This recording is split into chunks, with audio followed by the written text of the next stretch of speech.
Tu n'as pas la lame de perforation, je vais te montrer comment on peut hacker le principe. Là, c'était la petite vidéo que je vous avais faite sur Instagram ou TikTok. Allez, c'est parti, on va regarder. Tout se passe dans le DS, bien sûr.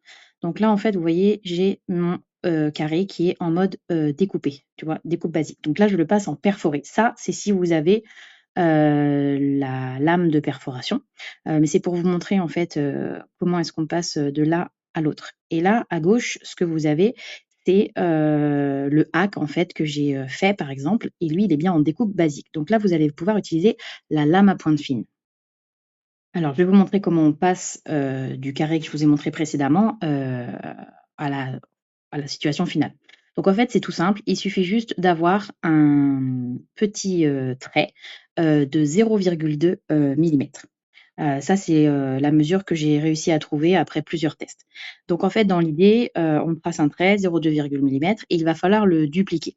Donc on le duplique, en plusieurs fois. Alors je vais vous montrer pour pas le dupliquer, 50 fois pour faire, un trait de 15 centimètres si vous avez besoin.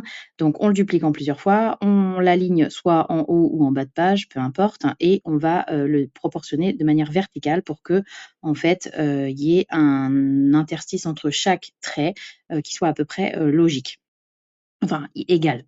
Et puis, vous allez pouvoir en fait après dupliquer, plus facilement, avec, la bonne linéarité, vous allez pouvoir dupliquer et vous voyez comme ça me permet en à peine 2 minutes, de pouvoir, fabriquer en fait, mes traits, de coupe à la place de la perforation, pour pouvoir en fait, dire à la machine, de laisser, un espace en fait entre chaque coupe et du coup ça va vous créer des lignes, de perforation.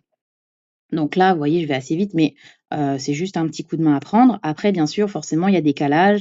Il faut essayer de mesurer, de voir, à peu près ce que vous avez et la chose à absolument pas faire, c'est en fait, agrandir le trait en l'ayant sélectionné. Quand vous en sélectionnez 5, par exemple, si vous tirez et vous l'agrandissez, bah, là, vous avez plus du tout la même mesure.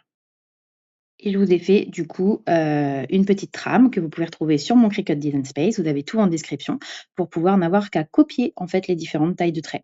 N'hésitez pas si vous avez des questions en commentaire. Bonne création à tous!